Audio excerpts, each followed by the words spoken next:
So welcome back, friends. It's Megan from A Seasonal Abode. I garden here in Zone 6A, Southern Ontario, Canada, and if you're new here, welcome. It has been about 6 months since my last YouTube video. The gardening hasn't stopped. There has been lots of gardening.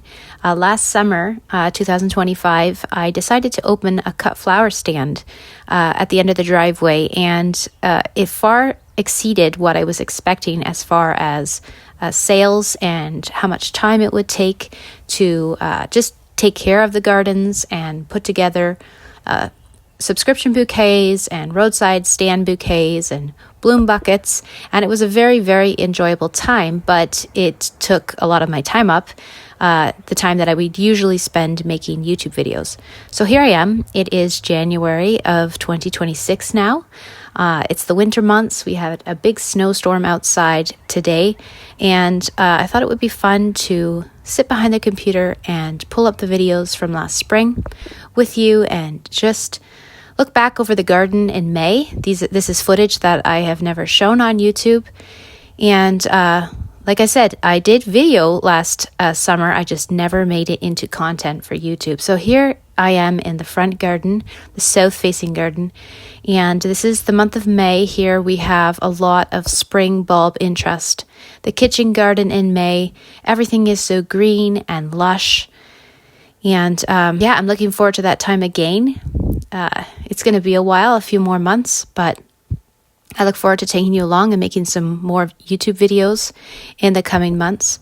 So in 2024, I took you along in a video planting some spring bulbs, and I never showed you the results. So this is what it looked like the first spring. We have some daffodils and some tulips. I'm going to link that video below if you would like to check out the planting of those bulbs as well as the names and how many I planted. You can do that. But this is not bad for the first spring. It was beautiful colors, especially when the sun set behind the kitchen garden. It was just such a beautiful display for about 2 weeks here in the month of May. So May is a very, very busy time, especially here in Southern Ontario, Canada. It's basically when spring explodes, and so often the spring is very, very short here. It goes from snow 1 month to about 6 weeks later. It can be into the summer temperatures. So May is definitely a time of a lot of work, a lot of mulching, transplanting, dividing up perennials, and all the busyness that May entails. It's a fun time. The gardens are very lush and green, and everything is looking in its prime in that month. So lots that is happening. In May of last year is when my cut flower season began. So I actually started ranunculus in the raised beds, and the ranunculus were so beautiful. They are by far my favorite cut flower. They give me 2 weeks vase life, and they were just a very, very special plant to have, especially because they bloom so much earlier than every other cut flower that I can grow here. They love the cold. May also was a time in which we were, for our first time, raising meat birds. So my husband had built a chicken tractor, a Joel Salatin chicken tractor. And so every day we were moving the chicken tractor and trying to figure out how it all works, because this was our first time. We did go on to butcher our own chickens, which was an adventure and something that we do hope to do again.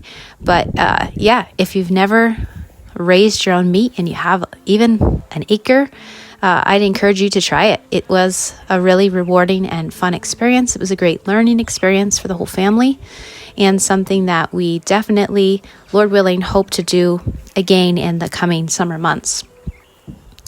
So it was also a time in May in which this empty field here with the geothermal, I was trying to figure out how I could fit even more cut flowers in.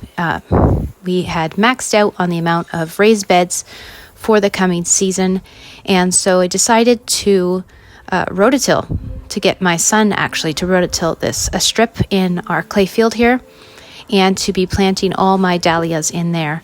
It went well. The dahlias grew beautifully, and since that time I have lots more updates to share with you as far as what has happened in that field since.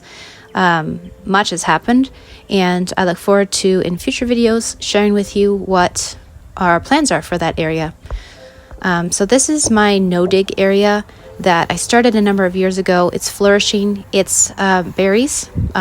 We have elderberries, we have currants, we have a few strawberries, and things like that are very low maintenance, that are growing very well in this no-dig area. Basically just top it off with mulch in the spring months, and that's that for that garden bed. We did collect a few strawberries. If you have any tips on growing strawberries, I would love to hear them. This was our first year that we actually collected a pretty good amount of strawberries. Heading back now into the backyard, this was my last YouTube video. I shared a mini makeover of this garden area, and I'm very happy with it, especially now come winter with the structure of the garden bed that is there now. I really am starting to understand the importance of good bones in the garden, not just perennials, but something for year-round interest, as so much of the year, especially in Canada where there is snow, there isn't any flowers. So to have the structure of the garden in the winter seasons is so very important. So I did choose to go with the boxwoods, and the boxwoods did have a few moss on them, but I did spray them, and so far so good. This was turning around here. I am now in the sunrise garden, which I added on to last summer, and like I said, there's lots more content as far as this garden is concerned as well. I was not YouTubing, but I was definitely gardening, and there has been a lot of changes in this space that I hope to share with you in the coming days and months. So that is a quick, brief overview of what happened in the garden in the month of May. I hope you enjoyed this video, and I will be sharing some more videos, Lord willing, in the coming days. As this winter continues on and we have lots of snow, I hope you have a restful time, and the rest is good, prepares you for the summer months ahead. Until next time, friends.